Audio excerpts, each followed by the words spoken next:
Pardon.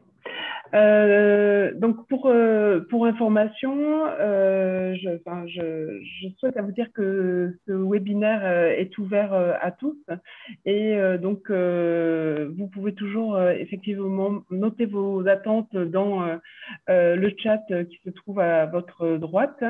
Le public, donc comme on a pu l'entendre, est varié. Il est composé à la fois de structures, mais également de particuliers, de porteurs et également de personnes qui souhaiteraient déposer sur voilà, des fonds structurels et d'investissement.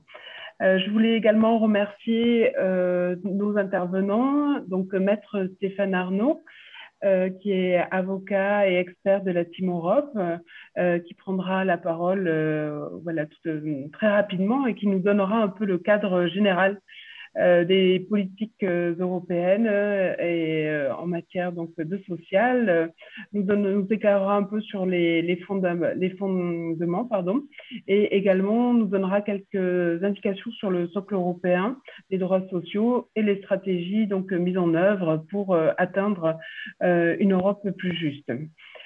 Puis nous entendrons également donc Julie Chiron, qui est responsable du Fonds social européen et qui donc est rattachée à la région Provence-Alpes-Côte d'Azur. Elle nous expliquera donc ce qu'est le Fonds social européen, les enjeux de la nouvelle programmation 2021-2027 et nous éclairera sur les actions éligibles. Et vous pourrez également, tout comme à Stéphane Arnaud, donc lui poser quelques questions. Ensuite, nous donnerons la parole à Sabine Cavassa, qui est responsable formation insertion à l'école de la deuxième chance et qui témoignera en qualité de porteur, donc de porteur d'un FSE. Et elle pourra nous donner voilà, quelques retours sur les bénéfices de ce fonds, tant sur la structure que sur les publics cibles et bien sûr sur aussi l'équipe. On verra que ce sont aussi des projets d'équipe. Voilà. Je pense que maintenant, tout le monde est arrivé et connecté. Donc, comme je vous le disais, c'est un webinaire qui nous permettra donc de mieux comprendre ce qu'est l'Europe sociale, les grandes orientations politiques européennes et les fonds spécifiques alloués dans nos régions. On a pris le parti de pouvoir vous donner la possibilité de poser quelques questions, 2 à 3 questions entre chaque intervenant. Donc, le chat est un moyen de poser des questions, effectivement, et nous de pouvoir aussi les sélectionner parce qu'elles sont complémentaires et qu'il n'y a pas trop de redondance. Donc, on privilégiera le chat, mais voilà, on peut également prendre des questions en direct. On pourra également voilà, rester quelques minutes supplémentaires à la fin s'il y a des questions plus spécifiques. On animera également un quiz juste après l'intervention de Maître Stéphane Arnaud qui portera sur les fonds européens structurels et d'investissement qu'on appelle les FESI.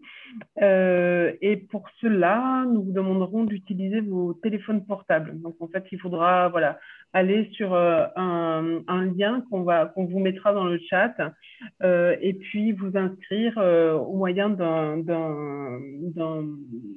nickname, enfin d'un petit nom que vous aurez choisi.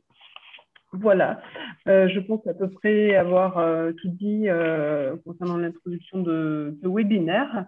Si Maître Stéphane Arnaud, vous voulez bien prendre la parole et je demanderai à tout un chacun de pouvoir couper son micro pendant votre intervention.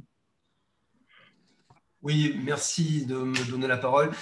Stéphane Arnaud, donc je suis avocat au barreau de Marseille et ce n'est pas en cette qualité que j'interviens ce soir, j'interviens en qualité de conférencier du Team Europe.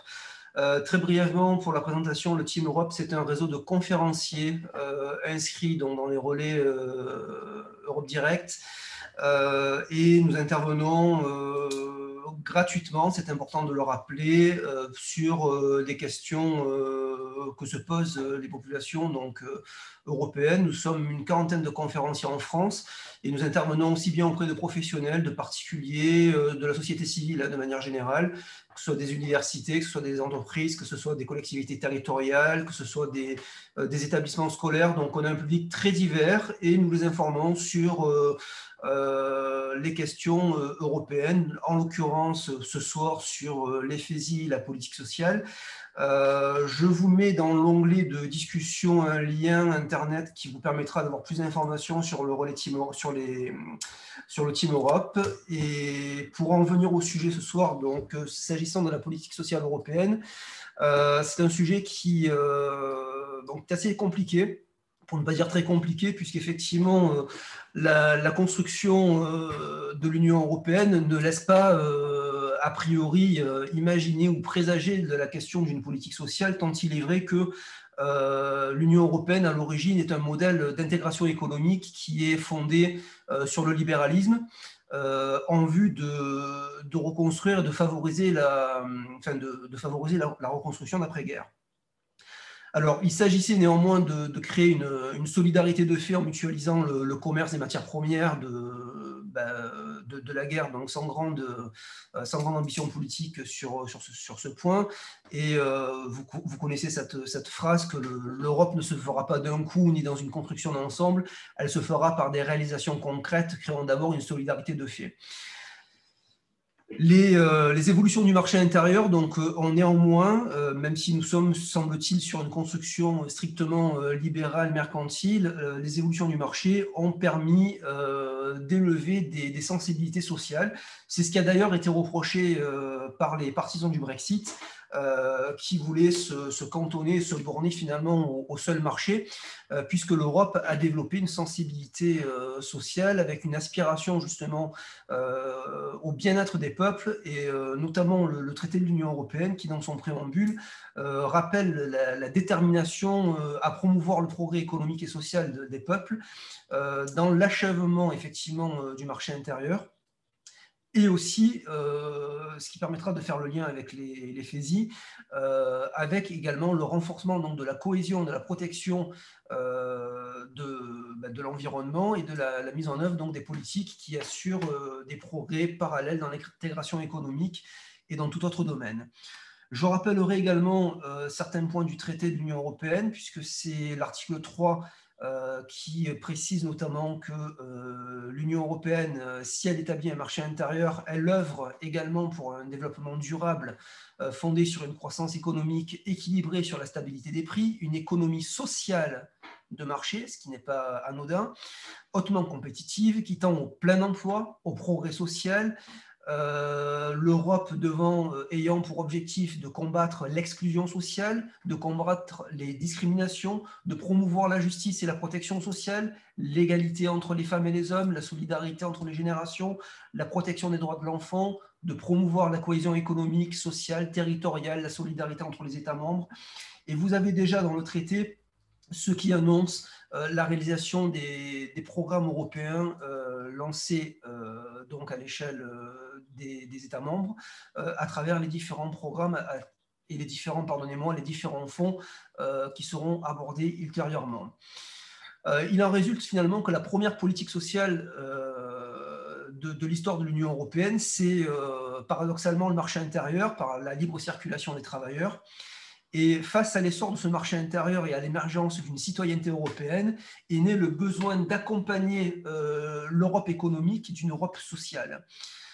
Cette Europe sociale, elle s'est traduite par les traités, dans les traités par une politique sociale, une véritable politique sociale, dont le domaine d'intervention aujourd'hui est quand même très vaste et ne cesse de s'étendre, s'agissant, je pense, aux conditions de travail, à la santé, à la sécurité des travailleurs, à la reconnaissance mutuelle des diplômes, au projet Erasmus, à la formation, à l'égalité homme-femme, ce qui est un débat qui reste malheureusement d'actualité. Voilà pour les sources, j'allais dire, normatives du droit primaire du droit de l'Union européenne en matière de politique sociale. Et s'agissant des sources de cette politique sociale, elle peut s'entendre au sens strict comme au sens large. Au sens strict, c'est se borner finalement à la politique de l'emploi, c'est la compétence partagée donc, entre l'Union européenne et les États membres sur cette politique propre à l'emploi. Mais vous avez une approche qui se veut beaucoup plus générale, beaucoup plus globale, beaucoup plus large.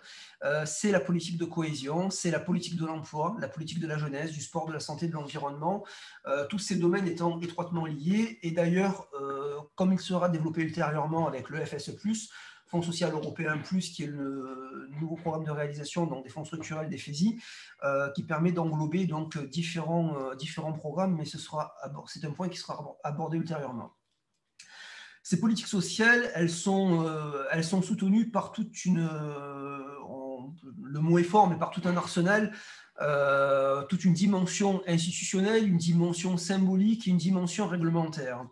Au titre de l'accompagnement institutionnel qui porte donc cette politique et met en œuvre ces projets, il y a bien entendu la Commission européenne qui est le pilote de toutes les politiques européennes, mais qui est accompagnée d'une constellation d'agences de l'Union européenne, qui sont ces agences de l'Union européenne, qui sont des instances décentralisées, qui sont hautement spécialisées et qui vont participer à l'élaboration ou à la mise en œuvre donc, de ces politiques sociales européennes. À titre d'exemple, je peux vous parler donc de l'Autorité européenne du travail qui a été instituée le 31 juillet 2019 et qui est active depuis le 31 juillet 2019 et qui est chargée notamment de veiller à la mise en œuvre correcte et efficace des règles sur la mobilité des travailleurs en Europe pour vérifier le respect de la liberté de circulation, des règles de détachement des travailleurs, de coordination des systèmes de sécurité sociale également. Comme autre agence, vous avez le Centre européen pour le développement de la formation professionnelle, vous avez l'Institut européen pour l'égalité entre les hommes et les femmes.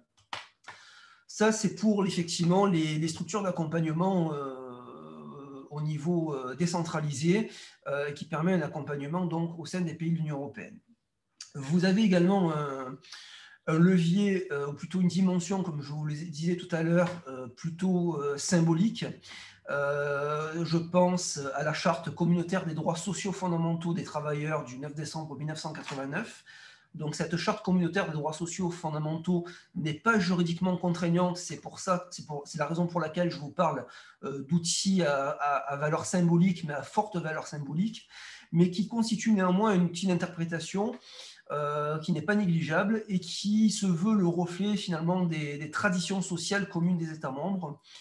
Vous avez toujours, au titre de ces outils symboliques utilisés dans le droit de l'Union européenne, un outil très original qui est la Charte sociale européenne de Turin, qui pour le coup n'est pas un outil, n'est pas un instrument de l'Union européenne, mais qui est un instrument du Conseil de l'Europe, étant rappelé que l'Union européenne n'est pas partie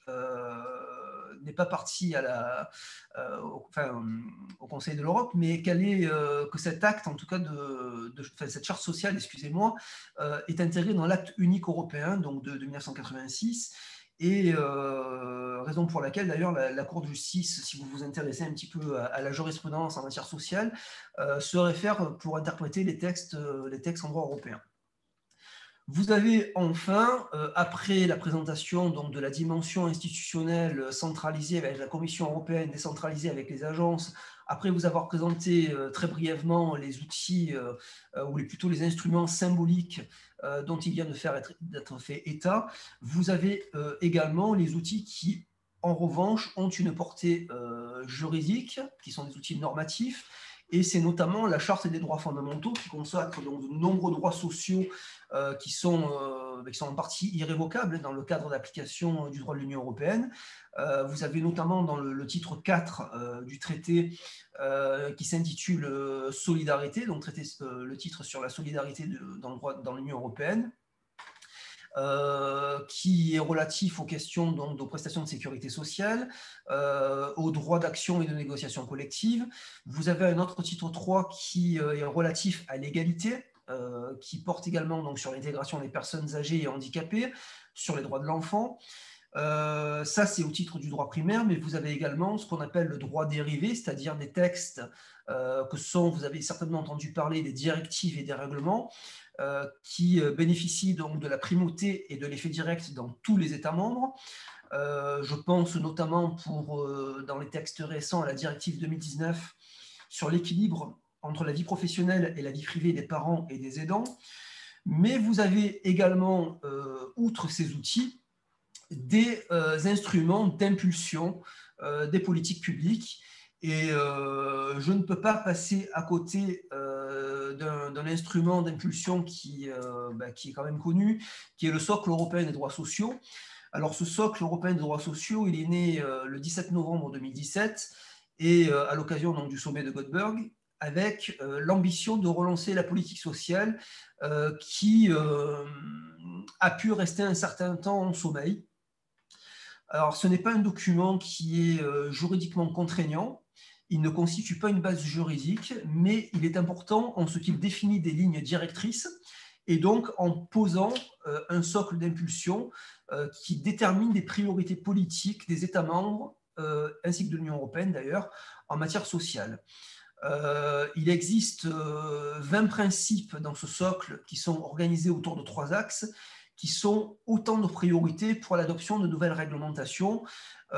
Et si vous préférez, pour simplifier mon propos, ce socle européen des droits sociaux, il permet donc la détermination et l'adoption de réglementations qui, par définition, ont une force contraignante.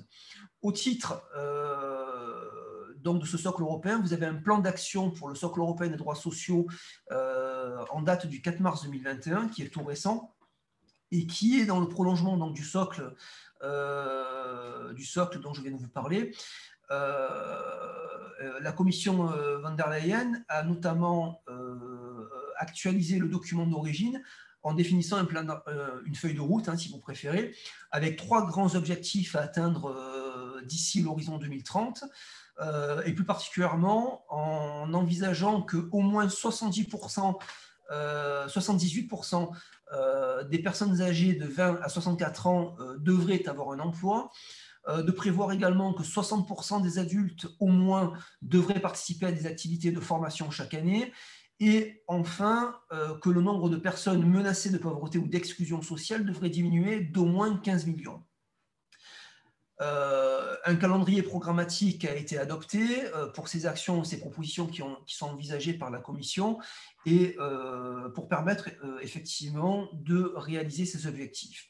C'est donc au regard de ces instruments, donc le socle et le plan d'action, que sont définies les priorités politiques, y compris en ce qui concerne l'allocation des fonds structurels à finalité sociale. Alors, le propos devient un peu plus compliqué dès à présent, puisque je vais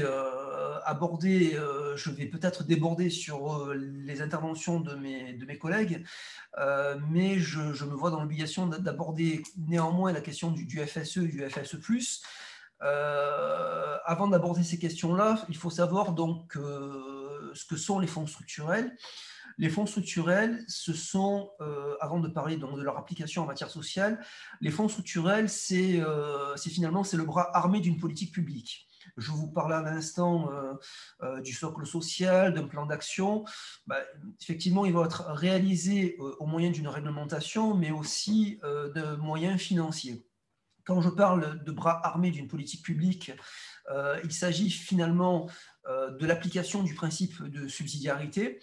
Alors, qu'est-ce que c'est? Ce n'est pas un gros mot. La subsidiarité, c'est l'application à l'échelon local d'une politique prévue, débattue, discutée à l'échelon européen. Et qui permet donc de donner aux acteurs les plus proches des citoyens européens les moyens financiers de réaliser des projets qui répondent aux objectifs qui sont définis par l'Union européenne et ses États membres. Par exemple, donc le FSE, mais des personnes bien plus compétentes que moi vous en parleront dans un instant. Le FSE, c'est le Fonds social européen, donc on appelle ça, c'est un FESI dans le jargon, pour le définir par son acronyme, Fonds européen structurel d'investissement. Les fonds structurels d'investissement, on en définit 4. Vous avez effectivement la politique de cohésion économique, sociale et territoriale, qui est le FSE. Vous avez le FEDER, qui est une politique également qui s'applique au niveau régional. Vous avez un autre fonds structurel qui s'applique à la politique agricole commune, c'est le FEADER. Vous avez un autre fonds structurel également qui se trouve à s'appliquer en matière maritime, c'est le FEAMP. pour ces acronymes barbares qui définissent chacune de ces politiques et chacun de ces fonds. Le Fonds social européen, il est spécialement prévu dans le traité. C'est, de mémoire, je crois que c'est les articles 162 à 164 du traité, et qui permet donc de disposer d'avoir un dispositif financier européen de soutien à l'emploi et à l'inclusion sociale. Il faut savoir que depuis 2017, le FSE, donc c'est l'instrument financier privilégié de concrétisation du socle et de ses priorités, notamment sur les principes qui sont énoncés par le socle. Et ce fonds social, il consiste dans l'allocation de financement à des projets locaux. Mais quand je parle de projets locaux, ce sont des projets régionaux, nationaux, voire transnationaux, c'est-à-dire ça peut être une région en France avec une région en Italie, une région en Espagne. Enfin, vous avez des possibilités aussi de coopération avec des régions d'autres pays de l'Union européenne. Ce FSE, finalement, ce FESI, en matière de politique sociale, il s'appuie sur 4 leviers. Ces 4 leviers sont notamment l'accompagnement des demandeurs d'emploi et de personnes inactives, donc sur le service public de l'emploi, le soutien des mobilités professionnelles, le développement de l'entrepreneuriat. C'est, en deuxième point, l'anticipation des mutations économiques, sur la sécurisation des parcours et des transitions professionnelles. C'est, en troisième point, la lutte contre la pauvreté et la promotion de l'inclusion. C'est enfin l'initiative pour l'emploi des jeunes, ce qu'on appelle IEJ là aussi dans le jargon professionnel. En France, de façon générale, le FSE remplit 5 priorités nationales qui sont de favoriser l'insertion professionnelle et l'inclusion sociale des personnes les plus éloignées du marché du travail. C'est, en deuxième temps, de renforcer le système éducatif, la réussite scolaire et universitaire, on en parlera tout à l'heure, notamment avec l'école de la deuxième chance. C'est le développement de l'accès à l'emploi des jeunes, c'est l'amélioration des compétences des salariés, des conditions de travail, l'accompagnement à l'innovation sociale. Alors, en tout cas en France, pour ce que je connais, cette enveloppe qui est attribuée à la France, elle se partage au niveau national, mais également au niveau local, par le truchement des régions, puisque la proposition ça on le verra tout à l'heure, mes collègues rectifieront le propos peut-être tout à l'heure, mais je crois que cette répartition est de l'ordre de 35% pour les conseils régionaux et de 65% pour l'État, mais ça reste un détail d'importance, mais qui sera précisé ultérieurement peut-être par ceux qui prendront la parole après moi. La proposition de règlement FSE+, vise à ajouter à cette architecture une incitation à la coopération transfrontalière, je vous en parlais il y a quelques secondes, notamment en donnant la possibilité aux gestionnaires de fonds d'allouer une part de leur dotation, j'allais dire donation, lapsus, mais d'allouer une part de leur dotation à des projets de coopération interrégionaux ou transfrontaliers. Là aussi, je crois que si j'ai bien lu mes informations, je crois que la dotation du FSE+ en 2021 est de l'ordre pour le 2021-2027 est de l'ordre de 88 milliards d'euros. Je ne sais pas si je peux continuer le propos, ou je vais peut-être laisser la parole aux spécialistes sur le FSE ou sur les fonds structurels. Dites-moi. Alors, tout à l'heure, effectivement, Julie Chiron nous parlera plus spécifiquement du FSE et de l'IEJ. Je ne sais pas si, en dehors de ces 2 sujets, vous voulez continuer un tout petit peu. On a encore quelques minutes. Si vous Alors oui, je vais bien continuer. Vous avez, alors, au titre de la politique sociale, vous avez notamment donc, le programme pour l'emploi et l'innovation sociale, alors qu'on définit par la dénomination encore barbare de EASI, qui est un instrument de financement européen qui lui vise à promouvoir donc, un niveau, on est toujours sur cette politique, sur cette comment dire, communication, qui est de dire de prévoir un niveau élevé d'emploi durable, de qualité, de garantir une protection sociale correcte et adéquate, et qui, bon, ça répond au projet actuel, donc de lutte également contre la pauvreté et l'exclusion sociale, d'améliorer les conditions de travail. Sont des informations que vous pourrez trouver effectivement sur Internet, mais vous avez également, je ne vais pas m'attarder sur ce programme, je profite d'avoir encore quelques minutes pour vous parler donc, du programme React-EU, qui est finalement un programme qui n'était pas prévu initialement dans le CFP, donc sur le programme pluriannuel de financement 2021-2027, et le programme React-EU, excusez-moi pour cette prononciation anglaise à la marseillaise, c'est un soutien à la reprise en faveur de la cohésion des territoires d'Europe. Et pour vous expliquer très rapidement, c'est que prenant constat et acte que face à la crise sanitaire, l'Union européenne a dû réagir, contrairement à ce qu'on peut entendre ou lire sur les réseaux sociaux. L'Union européenne s'est montrée très réactive sur la gestion de cette crise sanitaire et qui s'est traduit notamment par cette adoption donc, d'un programme de financement additionnel qui s'appelle React-EU, qui est doté donc d'un budget de 47 milliards d'euros. Pareil sur la période 2021-2027, si je ne dis pas de bêtises. Et ce programme, en fait, c'est une proposition législative dont l'objectif est de réparer les dommages sociaux et économiques qui ont été causés par la Covid-19 et qui permet donc de se préparer également à une reprise écologique et numérique, mais aussi qui se veut être on utilise le terme de résilience de l'économie. Alors, ce qu'on veut dire par résilience de l'économie, ce n'est rien d'autre qu'une capacité à surmonter les chocs sociaux, économiques endurés par les populations européennes, pour dire les choses simplement, sur la casse sociale que ce Covid a générée, par les pertes d'activité, c'est absolument catastrophique. Et ce programme d'investissement vise donc à modifier la réglementation, et notamment un programme de 2013 sur l'investissement pour la croissance et l'emploi, en vue d'être adapté, en vue de s'adapter justement à la situation actuelle, étant précisé, et là aussi je serai peut-être corrigé par mes collègues, que sauf erreur, les fonds structurels n'ont pas été utilisés dans leur globalité lors de la stratégie Europe 2020, de sorte que l'enveloppe budgétaire n'ayant pas été utilisée dans sa totalité, les fonds ont été diminués, mais la crise, en tout cas la Covid, ayant généré cette difficulté économique, sociale, a permis donc de développer une enveloppe budgétaire supplémentaire par justement le soutien aux plus nécessiteux.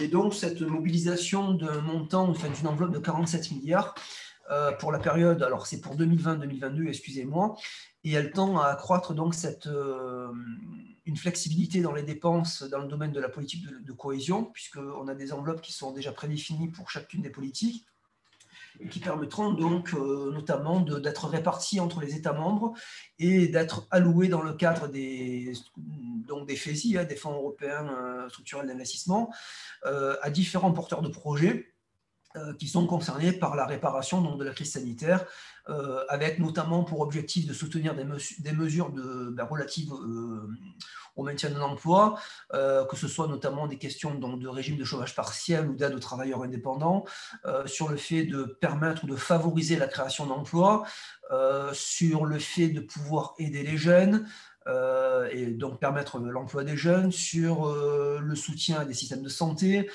sur des aides à l'investissement pour des PME, etc., etc. Donc c'est un programme qui se veut moins contraignant, plus souple, et qui sera débloqué donc avec d'autres programmes. Et je crois que le déblocage de fonds pour les projets qui sont déjà en cours de validation, je crois que les déblocages de fonds commenceront à partir de septembre 2021. Mais là encore, je laisse les spécialistes de la gestion de projet s'exprimer tout à l'heure. Voilà ce que je pouvais peut-être ajouter là-dessus. On pourrait parler de beaucoup d'autres choses, notamment des recommandations de la France. Ce n'est pas d'actualité. sur les conséquences du Covid-19, donc, qui s'inscrivent donc dans cette politique européenne. Voilà, mais je pense que j'ai déjà suffisamment parlé, donc si d'autres personnes veulent prendre la parole, je passe le relais. Ok. Merci beaucoup, Maître Arnaud, pour cette introduction très, très généreuse. Est-ce qu'on a peut-être le temps pour une question, une ou deux questions? Est-ce que quelqu'un a une question? Vous n'êtes pas obligé de poser des questions, hein. N'hésitez pas soit à les noter dans le chat, soit à lever la main pour les poser en direct. Et il n'y a pas de questions. Enfin, c'est beaucoup d'informations aussi à recouper et parfois à relire pour mieux appréhender. Merci beaucoup. Est-ce qu'on a une question? Non. Ok. Alors, je vous propose de jouer à un quiz donc, sur les fonds d'investissement, les fonds structurels et d'investissement. Donc, j'ai coupé ma caméra. Je vais vous demander de vous loguer, en fait, de vous connecter à kahoot, KAH2OT.it. Ça va, voilà, hop, le lien est dans le chat. Donc, vous pouvez vous connecter avec vos téléphones. Il faudra couper peut-être le son pour pas ou couper les micros pour pas qu'on ait qu'on soit dépassé par la musique, et de rentrer en fait le code qui vient de s'afficher dans le chat. Je vais couper ma caméra et donc vous allez partager ce fameux quiz. Voilà, on attend de vous que vous irez pour que vous répondiez à toutes ces questions.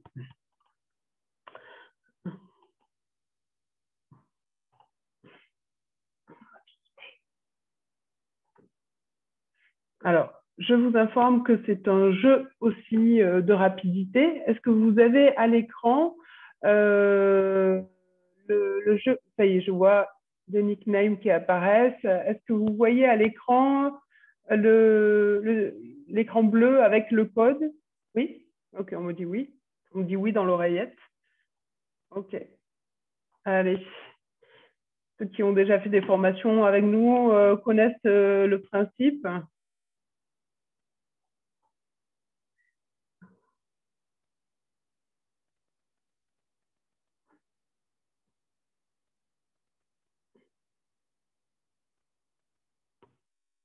Allez, encore 1 ou 2 minutes, le temps que les personnes se connectent.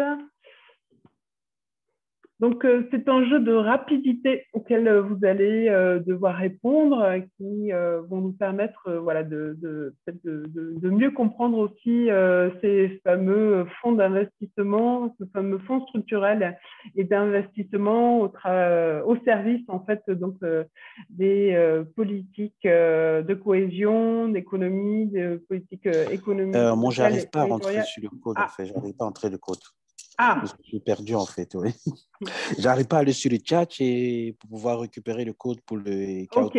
Alors, il faut aller sur le lien Kahoot, KAH2O. Oui, je suis sur le lien. Okay. On me demande le code. Eh bien, je vais vous le donner à voix haute. Donc, c'est le 302 6631. 6631.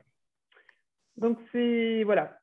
On va reparler de ces fonds au service des politiques de cohésion, économie sociale et de territoire ou des politiques rurales, politiques agricoles communes, et également rapidement, mais ce ne sera pas l'objet ce soir, de parler donc des fonds alloués aux politiques de pêche et des affaires maritimes. Mais on verra surtout le FEDER, le FSE, l'IEJ et le FEDER. Voilà. Allez. Je lance, c'est bon, je pense qu'on a suffisamment de participants. Alors, Kahoot Europe Sociale. Donc, préparez-vous à répondre à la première question. C'est une réponse à choix multiple. Quels fonds sont inclus dans les FESI? Donc, vous avez le Fonds social européen, le Fonds Erasmus, le Fonds FEDER, le Fonds FEADER.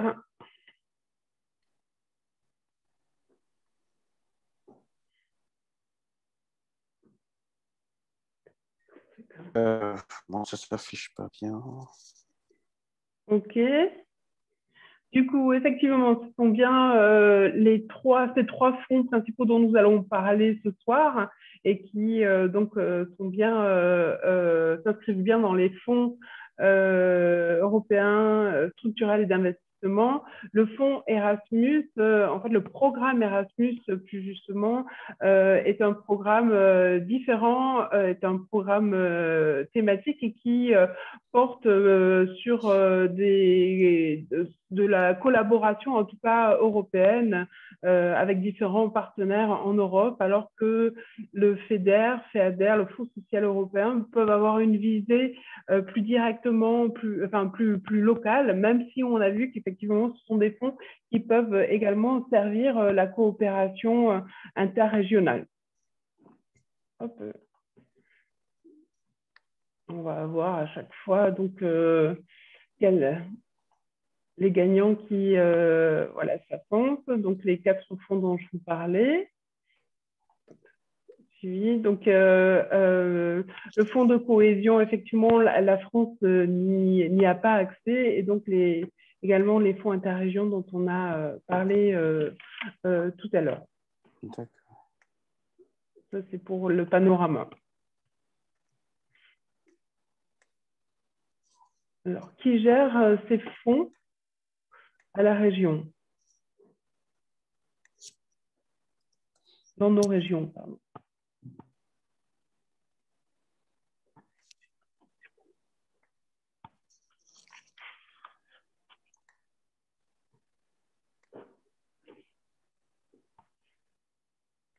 Hop, effectivement, ce sont essentiellement la région et la directe, donc pour l'État, qui vont être les gestionnaires de ces fonds. Hop, c'est toujours la Sud qui gagne. Donc ici, vous avez un affichage qui vous permet de mieux repérer en fait qui sont les autorités de gestion en fait de ces fonds. Donc le FEDER, les régions, le FEADER de même, ainsi que le FEAMP. Et seul en fait le Fonds social européen est géré à la fois est en cogestion avec la région et la directe. D'accord.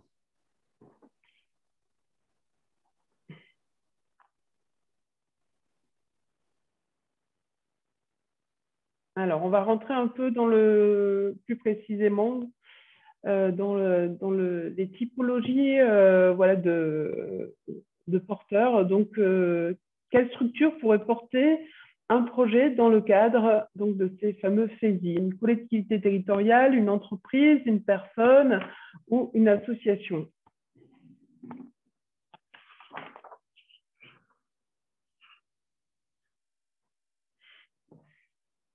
Alors là, c'est plus utilisé. Donc, une collectivité. Hop.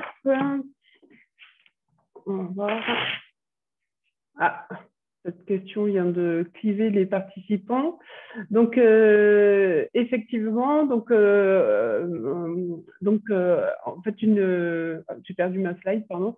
Cela peut être autant une collectivité qu'une entreprise ou encore une association. Donc là, nous avons différents types de projets. Donc, à la fois donc un centre d'information sur les droits de la femme et des familles. En direct de nos fermes est une association de 12 agriculteurs constitués en association.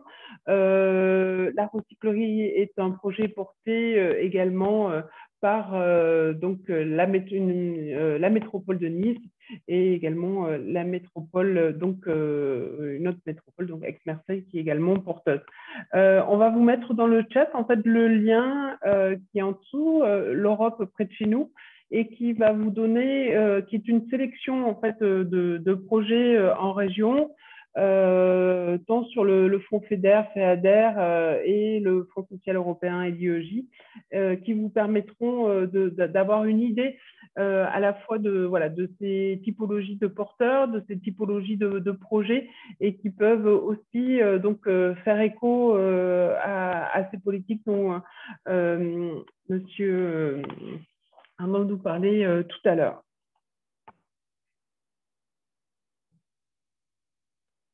Alors, quelles actions pourraient être financées par les FESI?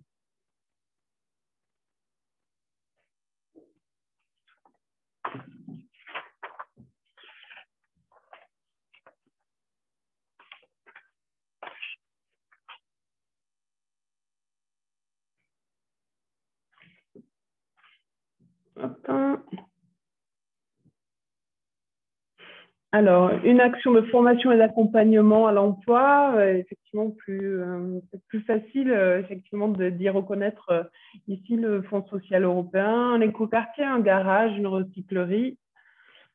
Hop, nous allons voir cela. Alors, effectivement, une recyclerie est un projet que vous retrouverez dans le fameux lien que nous vous envoyons, l'Europe près de chez vous. Donc, une recyclerie est tout à fait finançable, notamment par le FEDER.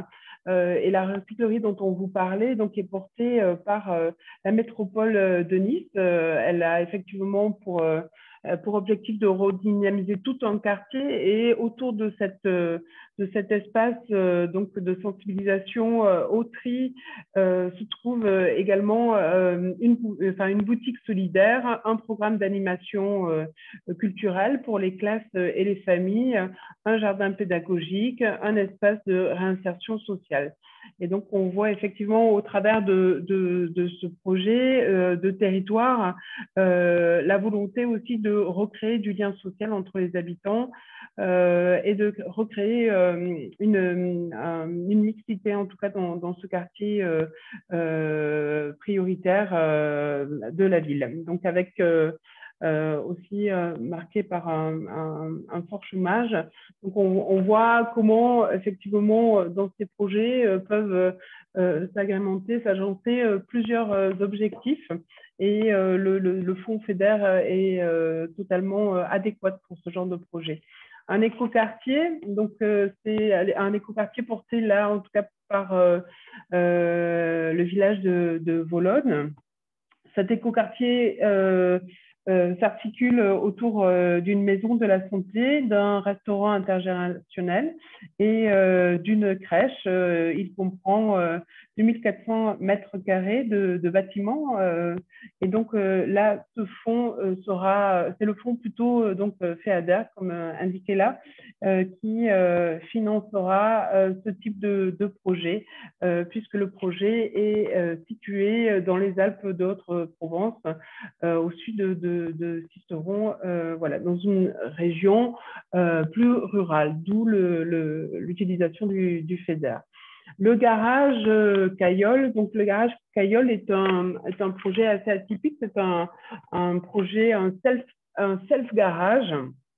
Donc, un garage assez atypique, qui se situe dans le quartier des Caillols et qui a pour objectif à la fois de donner la possibilité, de sensibiliser au fait que à l'entretien des véhicules, et donc c'est un quartier qui est aussi beaucoup marqué par le chômage et les manques de revenus. Et la volonté de ce projet est de travailler autour de l'entretien des véhicules pour limiter les risques. Et c'est également une structure qui a prétention à proposer du matériel, à proposer aussi une aide en fait pour pouvoir entretenir son véhicule. Le dernier projet qu'on souhaitait également vous présenter est le projet REV, qui a été porté par Eurocircle notamment, et qui a été financé par l'IEJ, et qui est un projet en fait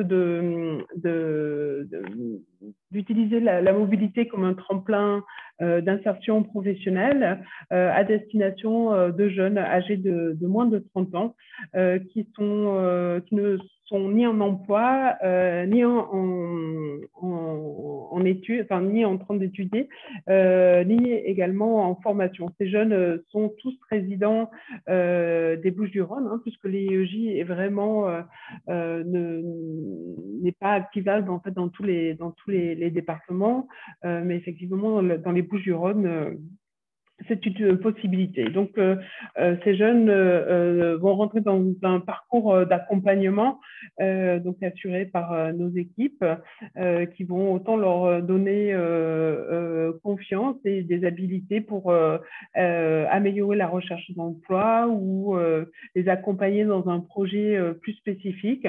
Et ce, pendant une durée, ils sont suivis pendant une durée de 6 mois jusqu'à ce que, en fait, une sortie positive soit également voilà, qu'il y ait une sortie positive pardon, à ce parcours. Hop, on en parlera tout à l'heure. Donc, pour revenir un petit peu sur le FEDER, donc le FEDER, c'est une aide qui est directement donnée, allouée aux entreprises, enfin qui peut être allouée directement aux entreprises pour réaliser des investissements. Elle finance également des infrastructures, mais également des équipements en fait qui sont liés autant à la recherche, à l'innovation, à l'environnement, à des projets en lien avec la transition énergétique, mais aussi elles peuvent financer des pistes cyclables, être voilà, aussi en lien avec les transports et les transports doux et les télécommunications. Elle finance, elle peut également être un appui par des outils financiers qui peuvent être accordés du coup aux entreprises. Donc ça peut être effectivement des prêts ou également des garanties allouées donc aux entreprises pour pouvoir à la fois investir, mais à la fois aussi s'associer au secteur privé et permettre voilà, un développement régional ou local favorisant la coopération entre les villes et les régions. Et elle peut donc amener des mesures plus techniques et des équipements. Le FEDER, permet de favoriser l'installation des jeunes agriculteurs. Il peut également aider les structures qui sont situées sur des territoires qui ont des fortes contraintes naturelles ou des contraintes spécifiques, et notamment un fonds qui finance beaucoup de projets en montagne. C'est également un fonds qui finance des mesures agro-environnementales et qui aide donc aussi à la transition énergétique et à lutter contre donc le changement climatique, pardon. Il soutient également l'agriculture biologique et notamment les équipements ou les projets qui s'articulent avec les plans Natura 2000 de préservation voilà, des espaces et des milieux naturels. Donc, ils peuvent financer la gestion et l'entretien à la fois voilà, d'espaces boisés, le développement d'espaces type des mares, enfin voilà, mais toujours dans des projets qui ne rapportent pas effectivement, ce sont des projets à but non lucratif. Et des investissements également dans le secteur agricole, forestier et agroalimentaire. Les actions du FEAMP, on va les passer, on va continuer. Voilà, à quelle hauteur les FESI peuvent-ils financer votre projet?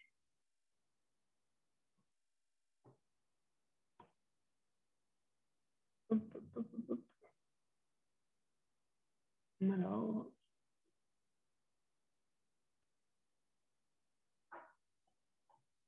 Alors, effectivement, donc vous avez la réponse sous vos yeux, 50%.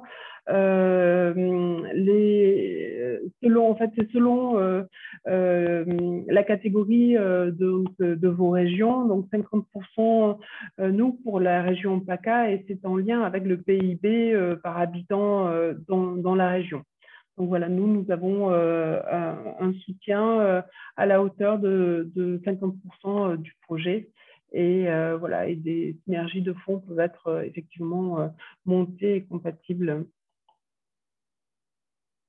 Alors, hop, le sud est toujours au plus haut. Une question sur donc, les dernières priorités de cette nouvelle programmation 2021-2027, hein, puisque la précédente vient de se terminer.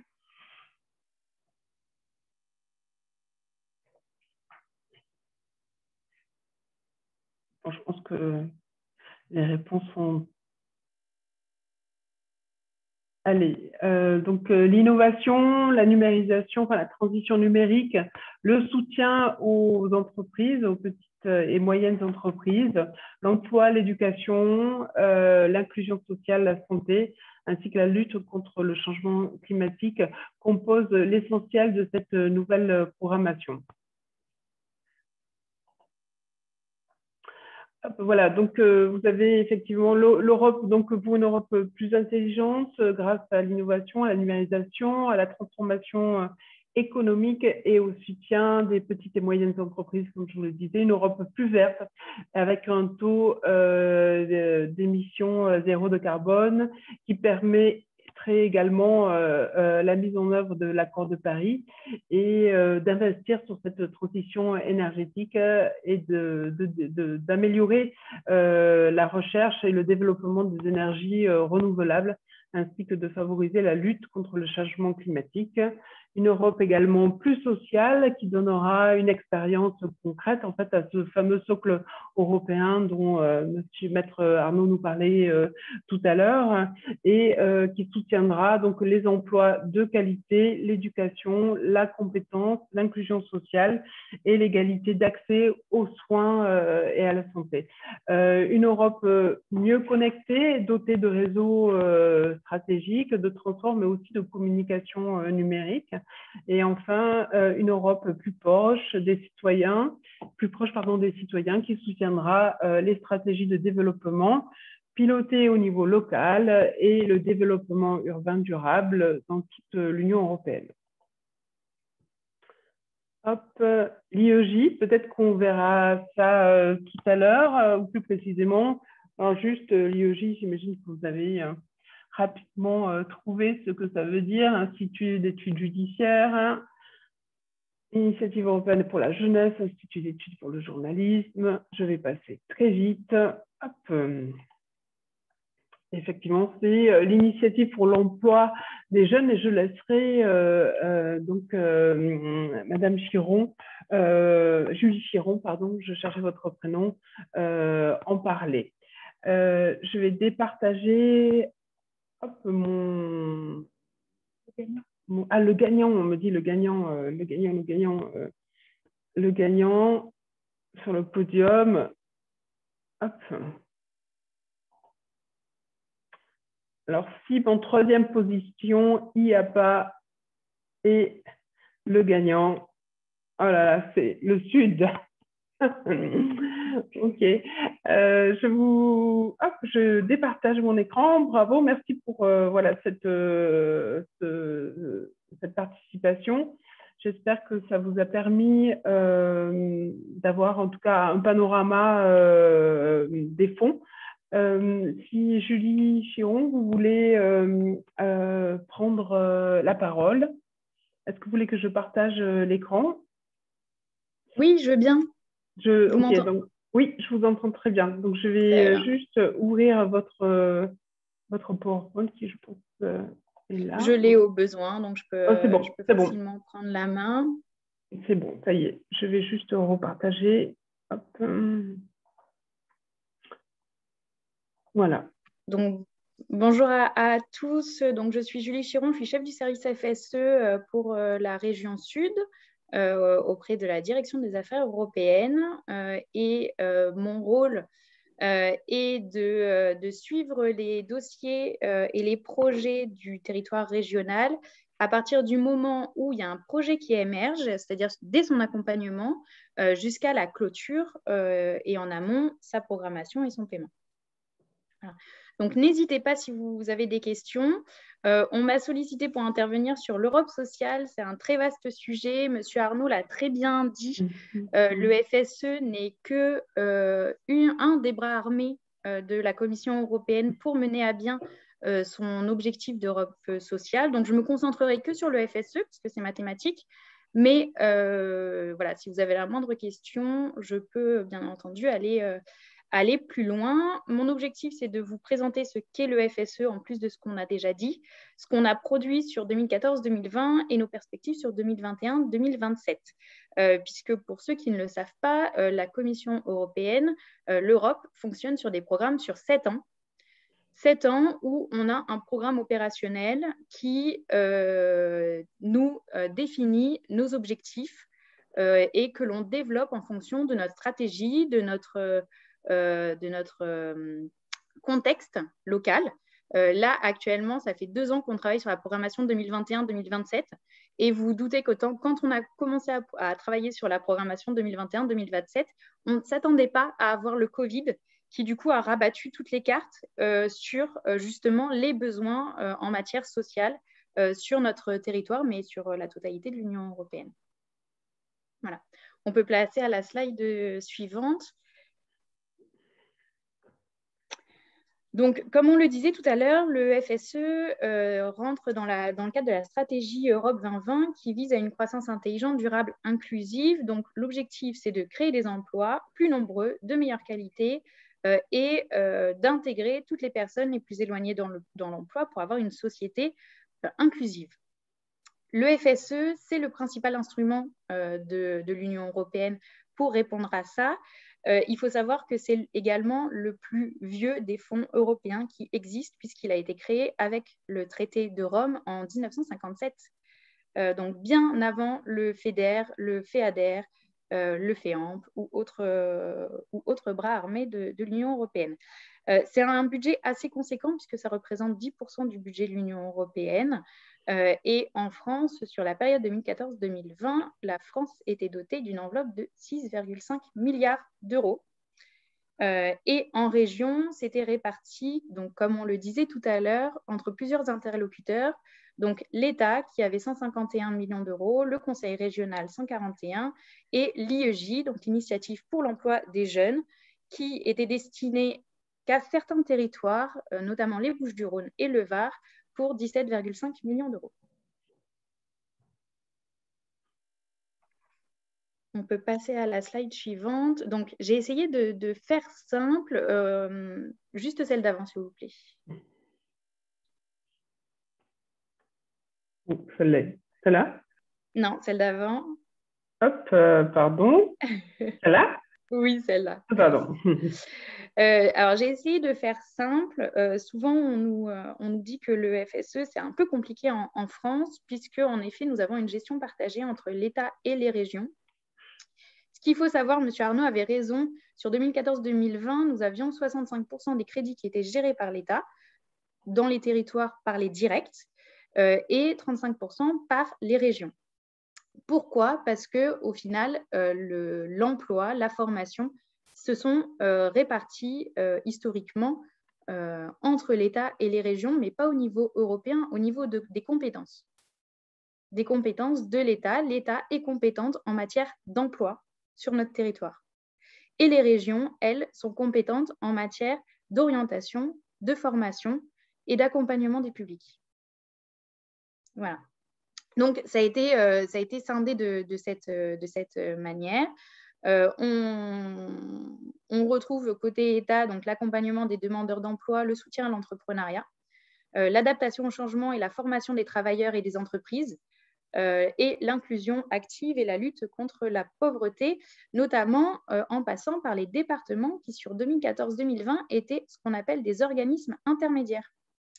C'est-à-dire que si vous aviez un territoire qui rentrait dans le cadre du programme opérationnel national FSE, vous pouviez ou vous tourner vers la directe, donc vers l'État en région, pour obtenir des crédits, mais vous pouviez aussi être accompagné par les départements, notamment sur l'inclusion active, pour déposer des projets FSE. Sur toutes les autres thématiques, donc notamment l'orientation, la formation des demandeurs d'emploi et des inactifs, l'accompagnement des jeunes rencontrant des freins à l'emploi ou des jeunes sous main de justice et l'insertion professionnelle des jeunes diplômés, c'était nos 4 grands axes sur 2014-2020 que nous avions identifiés en région sud sur notre programme opérationnel régional FSE. Et l'initiative pour l'emploi des jeunes, c'est finalement une thématique qui était conjointe à l'État et aux régions, qui était pilotée par l'État parce que c'était important qu'à notre sens, qu'il y ait un interlocuteur unique sur l'IEJ, mais qui était copiloté État et région. Voilà, donc je ne sais pas si ça alimente par un petit schéma ce que M. Arnaud a déjà expliqué. Voilà, si vous avez des questions, n'hésitez pas. Si vous n'en avez pas, on peut passer à la slide suivante.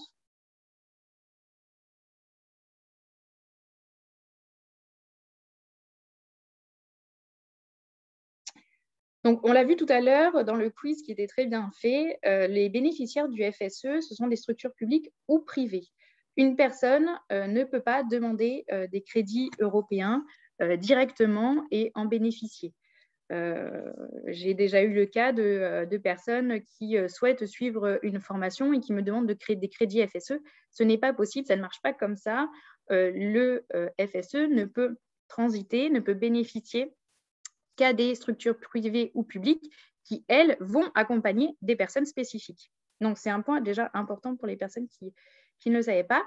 Le public cible du FSE, quoi qu'il arrive, et c'est toujours les discussions que l'on a avec la Commission européenne, même dans le cadre de la future programmation, ce sont toujours les personnes les plus éloignées de l'emploi, les plus exposées au risque de chômage, de pauvreté, les personnes victimes d'exclusion.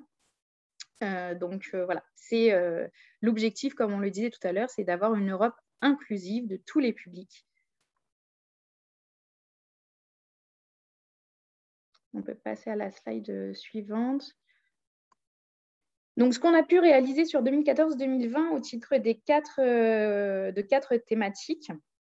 Donc, sur l'orientation, donc je ne parlerai que du FSE régional, hein, parce que, comme on l'a vu, le FSE peut être porté par l'État, par les départements, mais vraiment au niveau régional. Sur l'orientation, notre objectif était de développer des outils innovants, de concevoir des sites internet, de la communication, d'accompagner les professionnels des acteurs de la formation et l'orientation. Tout ça pour apporter un premier niveau d'information adapté aux jeunes, à leurs familles, à des demandeurs d'emploi ou pas. Dans un second plan, la formation, donc l'objectif c'était d'accompagner notamment des décrocheurs scolaires, des jeunes, donc qu'on appelle des NEET, qui sont ni en emploi, ni en formation. On a également accompagné, on avait un dispositif d'accompagnement pour les jeunes sous main de justice, pour voilà, les remobiliser et les réintégrer socialement et en leur donnant une formation. On a eu également voilà, tout ce qui est action en faveur des publics les plus fragilisés. Donc, je vous présenterai tout à l'heure certains projets. Ça peut être des actions sur les formations de savoir de base, savoir écrire, savoir compter, comprendre, parler le français. Voilà, c'est plein de petites choses qui peuvent redonner des compétences à des publics qui sont fragilisés et qui n'arrivent pas à s'intégrer sur le marché de l'emploi. On peut aussi très bien accompagner des CAP, des BEP. Donc voilà, on a un spectre très large. L'objectif, c'est toujours le public. L'objectif, c'est d'accompagner les publics les plus éloignés de l'emploi, les demandeurs d'emploi, les inactifs, notamment les jeunes, vers une formation et à terme un emploi. On a également eu l'apprentissage, donc, qui, suite aux dernières lois nationales, ont rebasculé côté État, mais on a pu notamment avoir l'accompagnement des CFA. J'ai entendu qu'il y avait un CFA tout à l'heure, avec notamment des actions de pré-apprentissage, de sensibilisation des jeunes, des entreprises et de promotion de l'apprentissage. Et enfin, ce que je voulais mettre en évidence, ce que M. Arnaud disait tout à l'heure, en effet, il y a le programme REACT-EU qui a été mis en place par la Commission européenne pour répondre à la crise Covid. Au niveau région, d'ailleurs, je vous en parlerai, mais on va commencer à lancer les premiers appels dans le cadre de REACT-EU. Je vous donnerai le site pour que vous puissiez aller les consulter. Mais dans le cadre de la programmation 2014-2020, la Commission nous a autorisés à également lutter contre les effets du Covid directement avec la programmation 2014-2020. Et notamment, nous avons lancé à cet effet un appel à projet sur la formation à distance dans les universités pour notamment que les jeunes, les étudiants, puissent continuer à étudier en toute sérénité.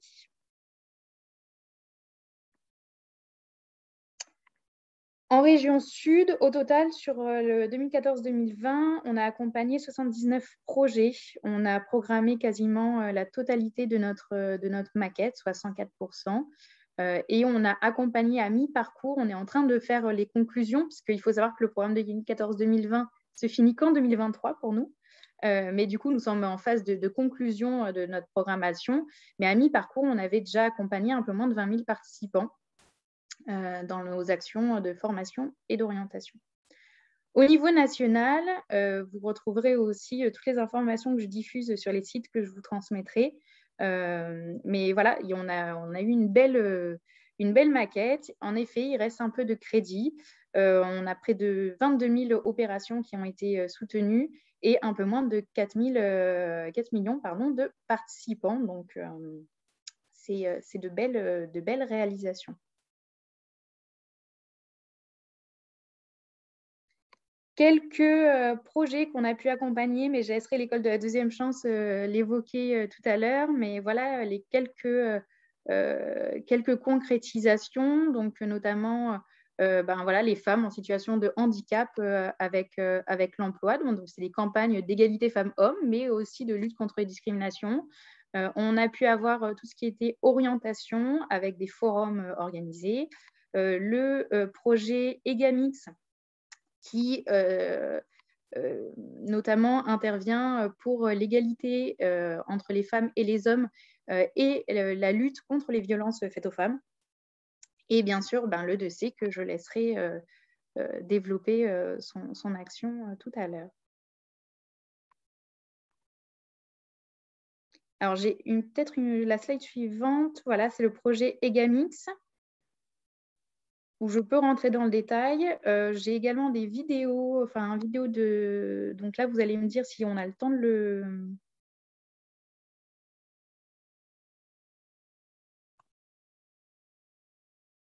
Si vous êtes OK. Alors, je ne sais pas si on va avoir le... Pardon. Alors, ce que je vous propose, c'est qu'on continue. Ouais. Et puis, si on a le temps à l'issue, je préfère autant avoir des questions s'il y a des questions. Et si il nous reste du temps de passer les vidéos. Donc, on peut passer sur la slide suivante. Donc, les perspectives 2021-2027. Le FSE+. Alors, c'est important. On passe du FSE lambda, normal, au FSE+. Pourquoi ? Parce qu'on veut faire plus, on veut concentrer les crédits et du coup, on aura un seul règlement, un seul cadre juridique pour l'ensemble des dispositifs menés par la Commission européenne, que ce soit sur une gestion partagée avec les États membres, donc en bleu foncé, ou que ce soit via une gestion directe par la Commission européenne, puisque la Commission européenne elle-même gère directement des programmes, notamment, ça intéresserait une des personnes du public, notamment le programme santé, qui est géré directement par la Commission européenne et non par les États membres. Au niveau des États membres, le FSE plus regroupera donc le FSE tel que nous l'avons connu sur la programmation actuelle, l'IEJ et l'aide aux plus démunis également. voilà, que j'évoquerai à la fin de cette présentation.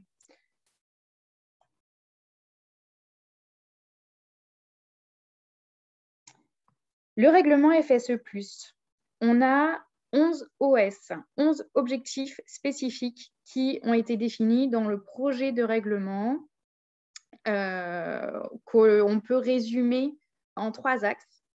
Des objectifs spécifiques dédiés à l'emploi, des objectifs spécifiques dédiés à la formation et des objectifs spécifiques dédiés à l'inclusion. Au niveau État, région ou département, s'il continue à être OI pour certains, nous pourrons intervenir sur l'ensemble de ces thématiques. Nous sommes actuellement en cours d'écriture des prochains programmes et en cours de négociation avec la Commission européenne pour répondre à l'ensemble des objectifs qui auront été fixés. Voilà. Donc, je ne vais pas rentrer dans le détail. On peut passer à la slide suivante. Si vous êtes intéressé pour savoir qui fait quoi, sachez que de toute façon, il y a une ligne de partage qui va être clairement établie entre les régions et l'État sur la thématique FSE, que vous pouvez d'ores et déjà consulter sur certains sites que je vous communiquerai qui va faire quoi, puisque ça fait 2 ans que nous travaillons sur la programmation 2021-2027, mais que nous avons fait beaucoup de réunions locales avec les acteurs de terrain pour faire remonter les besoins, puisque en fait, on n'écrit pas un programme opérationnel en silo fermé. On fait des propositions, on fait des remontées de besoins du territoire. Donc, on a pu faire des réunions dans chaque département pour faire émerger finalement les objectifs d'un programme opérationnel régional. Donc, 2021 sera une année de lancement. Au niveau européen, on est quand même encore en attente de stabilisation des règlements. Tout n'est pas stabilisé. Vous avez suivi l'actualité européenne, notamment avec le Brexit. Mais c'est vrai que, par exemple, le Brexit a fait prendre du retard sur, finalement, l'élaboration du budget de l'Union européenne. Et du coup, tant qu'on n'a pas le budget de l'Union européenne, eh ben, les FESI, les fonds européens, nous ne savons pas à combien on sera. Et voilà, c'est ça a un impact. Donc, nous avons suivi avec joie toutes les évolutions pour savoir quels seraient les impacts sur notre prochaine programmation. Au niveau national, nous écrivons actuellement un accord de partenariat entre la France et la Commission européenne qui finalement cible les grands objectifs que se donne la France pour répondre au règlement européen. Il y avait une question là-dessus, c'est lié, c'est que notamment le décret d'éligibilité, donc c'est notre comment dire, on va dire que, alors M. Arnaud me dira peut-être que ce n'est pas exactement juridiquement dans le terme, mais c'est pour vraiment simplifier, nous allons avoir un cadre réglementaire avec les règlements européens. Nous allons avoir un cadre national avec l'accord de partenariat et nous avons également un décret d'éligibilité, puisque si l'accord de partenariat ou les programmes opérationnels nous donnent une visibilité en termes d'objectifs, le décret d'éligibilité nous dira comment financer quoi. Donc, ça a vraiment un aspect financier. Donc, tout à l'heure, j'étais interrogée notamment sur la rétroactivité des dépenses. Ça, c'est des choses qui seront évoquées dans le décret d'éligibilité, qui est en cours de stabilisation également. Peut-être pour rassurer les porteurs de projets, il n'y a jamais eu d'année blanche. Voilà. L'objectif, que ce soit de la Commission européenne, de l'État, des régions, c'est, quoi qu'il arrive, de financer les projets du territoire. Et on défend cette politique-là. Sur 2014-2020, on a pu appliquer une rétroactivité sur l'année 2014. Voilà, quand bien même les programmes et les règlements ont été validés courant 2014 pour la plupart. Donc, notre objectif, c'est, une fois que tous les règlements seront stabilisés, de lancer nos premiers appels FSE en 2021, avec normalement une rétroactivité. Nous aurons 4 thématiques au niveau régional. Encore une fois, je parle vraiment de la région sud et non pas de ce que fera aussi l'État ou les départements. Mais au niveau du conseil régional, nous avons identifié 4 thématiques. Donc, le soutien à l'entrepreneuriat, la promotion de l'égalité d'accès et la participation aboutit à une éducation inclusive. Donc, on retrouvera notamment tout ce qui est accompagnement des jeunes, accompagnement des publics en difficulté, orientation pour tous. La promotion de la formation tout au long de la vie, quel que soit le niveau de formation. Et l'égalité d'accès à des soins de santé qui, pour nous, est une grande première, même au niveau européen, puisque désormais, l'égalité d'accès à des soins de santé est partie intégrante du FSE+. Donc voilà, l'objectif, c'est de faire plus avec ce FSE et l'égalité d'accès à des soins de santé en fait partie notamment. Les appels, ils seront consultables sur europe.maregionsud.fr et vous pouvez joindre mon équipe sur fse@maregionsud.fr pour les projets qui seraient émergents ou en cours de réflexion.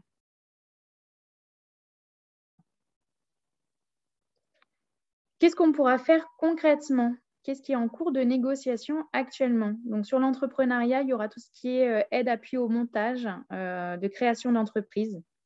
Un demandeur d'emploi, par exemple, qui souhaite créer une entreprise pourra être accompagné dans son étude de marché, dans sa formation, dans le développement de son projet financier.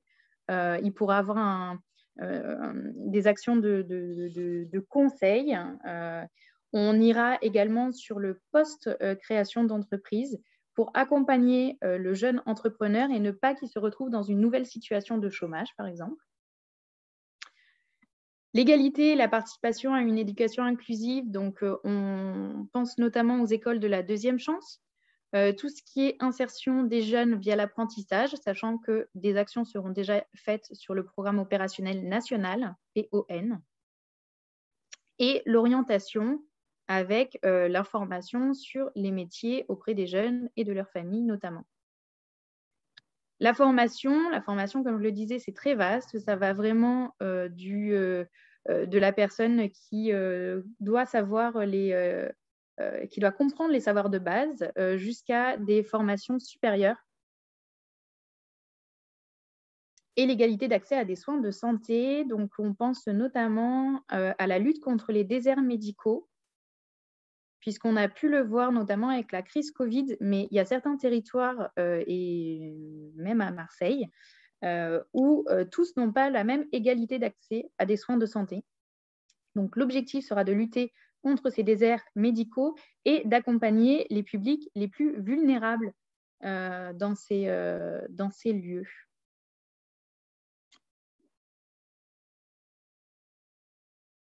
On peut passer à la slide suivante. Alors, on m'a demandé une petite intervention sur le FEAD, donc ce n'est pas forcément ma spécialité. Ce que je peux vous dire, c'est que ça fait partie intégrante du FSE+. L'objectif, c'est de réduire le nombre de personnes menacées par la pauvreté et l'exclusion sociale.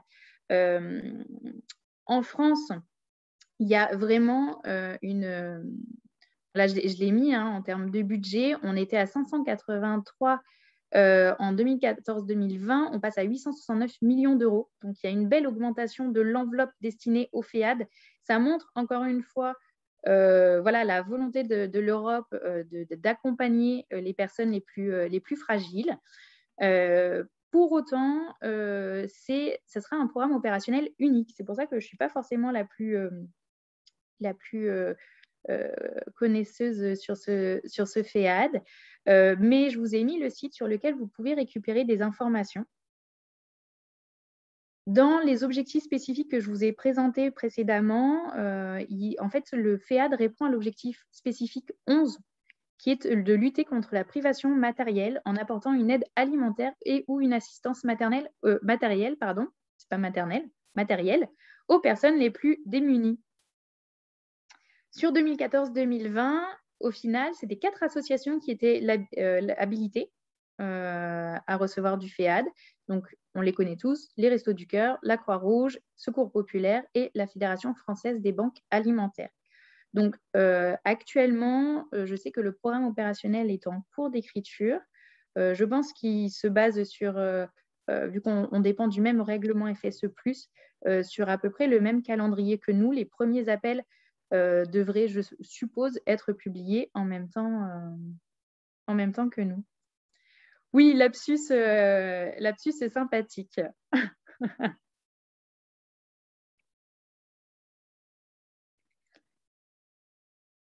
Voilà, je vous ai mis quelques sites qui peuvent être intéressants, donc notamment fse.gouv.fr. C'est un site unique dédié au FSE qui vous apportera pas mal de réponses. Pardon, excusez-moi, je vais le remettre.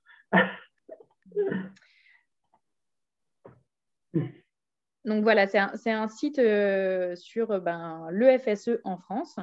Vous avez également donc, le site de la région europe.maregionsud.fr où vous pourrez retrouver notamment les appels menés par la région. Vous retrouverez également sur le site de la Directe, puisque pour ceux qui ne le savent pas, la Directe est un service de l'État qui met en œuvre le FSE en région. Ouh là là, et qui, du coup, publie également sur son site internet les appels de l'État en région. Voilà. Sachez qu'on fonctionne toujours en complémentarité avec les services de l'État ou avec les départements de manière plus large.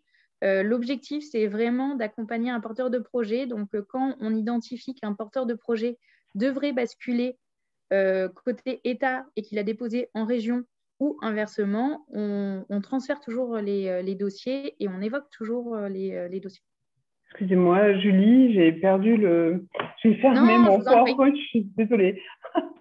Non, je vous en prie, de toute façon, d'après ce que j'ai compris, les PowerPoints seront diffusés. Donc, pour les personnes qui n'ont pas eu le temps d'écrire les adresses mail ou les adresses Internet, je pense qu'ils pourront les récupérer directement sur le PowerPoint. Moi. Du coup, je vous propose en fait de sauter directement à l'intervention suivante, dont celle de Sabine Chiavassa, donc responsable de formation à l'école de la deuxième chance, et après de prendre le temps pour voilà, quelques questions, si cela vous convient, Julie Chiron, également Stéphane Arnaud. Très bien. Ok. Sabine, c'est à vous. Très bien. Donc, j'espère que vous êtes tous en forme. Donc, voilà, je suis Sabine Chiavassa, je suis responsable formation et insertion à l'école de la deuxième chance. Comme l'a dit Madame Chiron, on a une partie de nos financements qui sont FSE. Je vais vous faire un bref rappel de nos missions. Je vais aller à l'essentiel parce que sinon je pourrais vous en parler longuement. Et ensuite, quel est l'apport du FSE dans notre fonctionnement et quel a été aussi l'apport dans le développement et puis dans le développement surtout de nos missions vis-à-vis du public en vue de l'inclusion sociale et professionnelle du public qu'on accueille. Donc, le dossier a pour mission d'assurer par une formation tremplin en alternance via une pédagogie originale l'insertion des jeunes adultes entre 16 et 25 ans qui sont sortis du système scolaire depuis au moins 1 an. Donc, notre pédagogie place le stagiaire au centre du dispositif et on va l'accompagner sur les différents champs pour qu'il puisse soit accéder à un emploi, soit une formation. On va donc travailler sur une remise à niveau, on va travailler sur la construction de son projet professionnel en s'appuyant sur des périodes en immersion d'entreprise et on va aussi travailler sur des problèmes périphériques.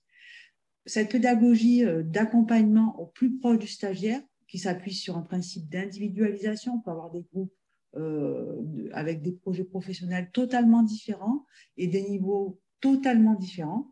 Donc, on peut avoir un plombier, une aide-soignante, quelqu'un qui a arrêté l'école en 3e, l'autre qui a arrêté plus tôt. Enfin, voilà, on va vraiment s'adapter. On va adapter notre formation aux besoins du stagiaire et on va s'appuyer aussi sur le principe de l'alternance. Tout ça nous permet d'avoir un taux de sortie positif de 60% et donc vers l'emploi pérenne ou la formation. Donc, on a ouvert notre première école en 1998 et actuellement, il y a plus de 130 sites dans toute la France. Et notre volonté a été de mettre à profit nos compétences et notre savoir-faire et élargir à tout le public marseillais. Donc, ça a été un projet au long cours et on a pu ouvrir en juillet 2019 le site de Romain Rolland pour tout simplement accompagner le public dont nous avons la charge vers l'inclusion sociale et professionnelle. Et donc, finalement, gagner de nouvelles batailles contre le chômage, notamment dans les quartiers sud et est. Donc maintenant, je vais vous présenter un peu ce cheminement, l'historique du développement de l'école de la deuxième chance dans les quartiers sud. Et puis, d'un point de vue opérationnel, comment on a pu mettre en œuvre ce FSE qui, quelquefois, peut faire peur. Donc, je voulais déjà remercier Mme Chiron parce qu'elle nous a quand même aidé, elle nous a vraiment aidé sur la mise en place de ce financement. Donc, en premier lieu, il a fallu qu'on trouve des locaux. Donc là, vous les voyez derrière sur la slide. Et donc, il fallait mettre en place un consensus qui permettait d'avoir une servitude aisée des locaux, c'est-à-dire que nos stagiaires puissent facilement accéder à nos locaux et puis qu'ils puissent avoir la formation, parce que la mobilité quand même est un frein à l'emploi. Et puis aussi, il fallait qu'on étudie la faisabilité des travaux. Une fois qu'on a trouvé les locaux, il fallait aussi qu'on ait les financements, les fameux financements. Donc, il fallait mettre en place une synergie des fonds qu'on avait, tout en s'appuyant sur notre expérience. Donc, on a des financements, ça c'est historique, de la région, de l'État, du département, mais aussi de la ville. Et donc, en fait, c'était important pour nous aussi d'avoir un financement qui nous permettait de développer notre dispositif. Et j'insiste sur ça, dans toujours l'objectif d'accompagner les stagiaires vers la réussite. Donc, on s'est approché de la région, parce que, comme on l'a dit précédemment, le FSE est porté par la région. Et il y a une équipe qui œuvre et qui nous a appuyés, grâce à Mme Chiron, et qui nous a accompagnés pour développer notre projet, de façon à ce que lorsqu'on aura un contrôle du FSE qui est minutieux d'un point de vue qualitatif et quantitatif, on soit opérationnel. Donc, c'est un travail quand même au long cours pour mettre en place ce projet. Donc, il faut se projeter, il faut s'engager sur les résultats. Donc, s'engager sur les résultats sur un projet de 3 ans. Donc, on ne pouvait pas savoir quand on a mis en place le FSE qu'il allait avoir la pandémie. Donc, ce que je pourrais rajouter, quand on remplit son dossier FSE, il faut en fait le créer comme si on gérait, tout à l'heure, il y a M. Arnaud qui a fait une métaphore en disant que le FSE, c'était le bras armé d'une politique publique. Et bien moi, je rajouterais que lorsqu'on répond à un appel à projet FSE, il est nécessaire qu'on gère en bon père de famille et pour ne pas avoir des projets ambitieux, il faut surtout s'appuyer sur son expérience. Et ça, avec Mme Chiron, on avait échangé, notamment la partie opérationnelle à l'école, pour pouvoir avoir ce financement FSE. Voilà, donc la région nous a aidés pour le montage et l'instruction du projet. Donc, on a eu des échanges très constructifs. Et l'idée de l'instruction, c'était de gérer les freins qui pouvaient être présentés lors d'un contrôle ou autre. Donc, j'insiste aussi sur le fait que lorsqu'on répond à un appel à projet, il faut s'appuyer sur un projet réalisable, donc qui s'appuie sur les attentes du territoire. Et on avait vraiment, quand on a voulu s'implanter, là, vous voyez derrière moi ou sur le fond derrière, dans les territoires du Sud, cette volonté de mettre en place et d'apporter nos compétences aux jeunes des quartiers Sud. Et donc, finalement, donc là, ça va faire 18 mois qu'on s'est implanté dans les quartiers sud. Et vraiment, cette implantation, ça a permis de développer le maillage territorial en termes d'insertion et de participer à l'insertion des jeunes de Marseille. Je pourrais aussi rajouter que donc, quand on répond à un appel à projet FSE, il faut aussi anticiper. Et quand on va mettre en place cet appel à projet, il va falloir réaliser toutes les procédures nécessaires au suivi du projet. Et ça, c'est quand même très, très positif parce que ça nous a permis en fait de monter en compétences, notamment par rapport à la gestion de nos données numériques. Et donc, que ça, pour le suivi du stagiaire, le suivi de notre activité, le suivi de nos projets. Et donc, toutes ces procédures qui répondent à des exigences de l'ensemble de nos financeurs nous permettent finalement de nous améliorer. Et puis, le FSE nous a exhortés en fait, à développer ces compétences-là. Voilà ce que je pourrais dire en résumé par rapport à cet appel à projet, au FSE et en fait aux points positifs qu'il a pu nous apporter tout au long depuis l'ouverture de le dossier Romain Rolland. Alors là, vous voyez derrière donc, des témoignages de stagiaires de l'école. Donc, l'objectif, bon, là, c'est une préparatrice en pharmacie. Elle explique un peu son parcours. Et donc, on accompagne les stagiaires vers la réussite en fonction de leur projet professionnel. Voilà c'est le résumé. Donc, la conclusion, c'est que finalement, aller vers ce type de financement n'est pas insurmontable, bien au contraire. Quand on a mûri son projet et quand on a mis en place toutes ces procédures, et on a aussi l'appui de la région, on voit que on a des exigences qui nous permettent vraiment de suivre notre projet. Ok. Merci beaucoup pour ce témoignage. Je pense que voilà, c'est arrivé donc à la fin de ce webinaire. On va profiter du temps qui nous reste peut-être pour donc adresser des questions à nos intervenants. Voilà, est-ce qu'il y a donc des modèles pour réaliser des procédures nécessaires à la réalisation de projets? Alors, des modèles types, des projets types, des supports, en fait, j'ai envie de dire, pour faciliter le dépôt. Est-ce que ça existe en matière de FSE?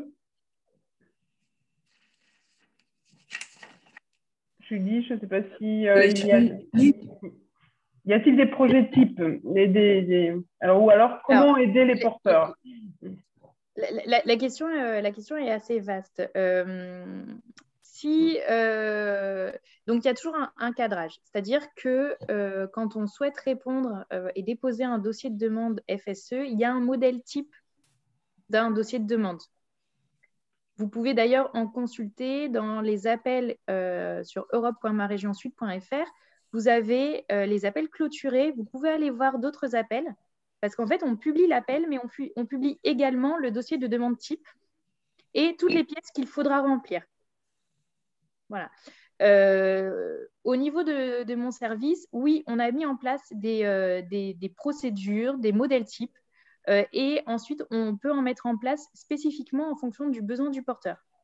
C'est-à-dire que si le porteur de projet nous demande un accompagnement sur la mise en place de tels documents, de telles procédures, on essaiera autant que possible de lui fournir un modèle qui vit au cours du projet, mais qui également répond à tous les audits que nous pourrions avoir.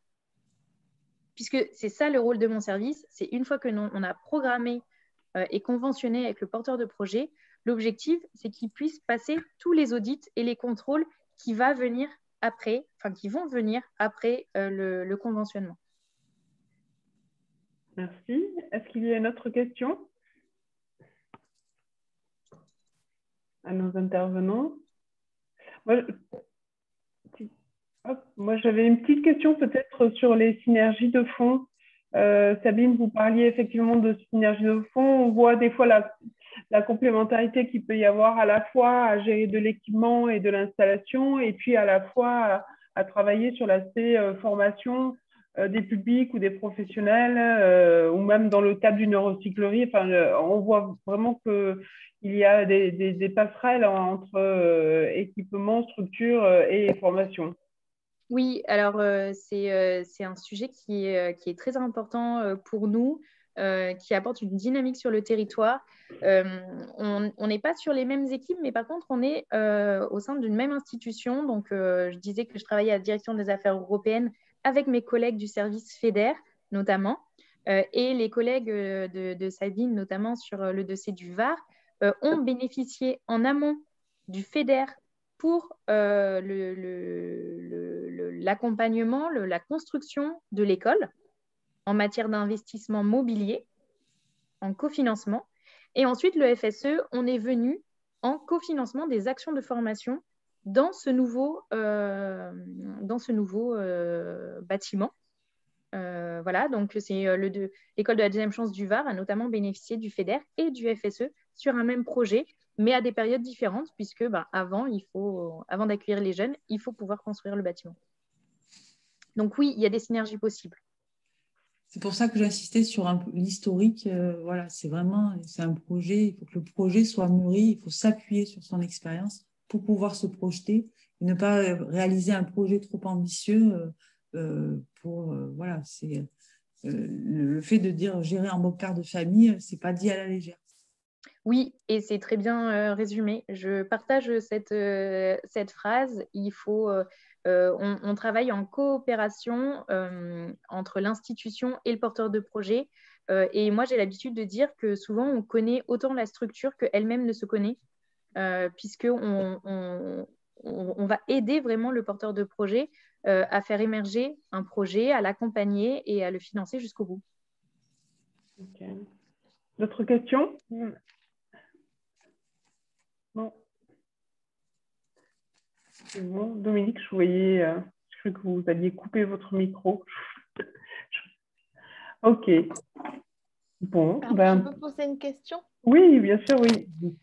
Est-ce que la région aide un porteur de projet qui veut s'établir sur tout le territoire national?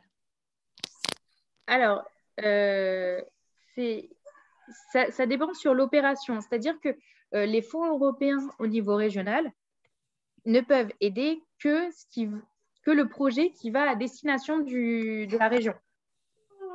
C'est-à-dire que, par exemple, sur les projets FSE, dans l'instruction des dossiers qui nous sont déposés, je vais vérifier que le projet vise à accompagner les publics cibles de notre région. Après, on a des projets au niveau national qui nous sont déposés par des structures nationales, mais avec un impact régional. Voilà. Donc, j'ai envie de vous dire, ça dépend aussi des projets et des objectifs. Ok, très bien. D'autres questions? Alors, de toute façon, on reste donc à votre disposition en qualité aussi de CIED. Donc, on vous a laissé notre adresse pour que vous puissiez nous poser des questions. Vous avez eu les différentes adresses de nos intervenants. Je pense que ça a été glissé dans les chats. Donc, voilà, j'imagine que ça prend aussi un peu de temps de repenser à tout ça et de toute façon, quand on est sur des projets européens, on est dans un rapport au temps relativement long et qu'un projet se mature avec effectivement les collectivités aussi territoriales et les porteurs et les structures d'appui en fait de projet. C'est une épopée. Il y a un projet qui s'appelle l'épopée. Oui, tout à fait. Dans les locaux, c'est ça, dans les locaux de la fabrique Ricard, c'est ça? Oui. Oui. Oui. Merci à tous. Je vous remercie pour votre participation, pour votre écoute. Merci à vous, les intervenants, Julie Chiron, Stéphane Arnaud et Sabine Chiavassa. Voilà, on reste à votre disposition si vous avez des questions. Et je clôture du coup ce webinaire. Merci beaucoup. Merci. Au revoir. Merci à vous. Au revoir. Merci, au revoir. Au revoir.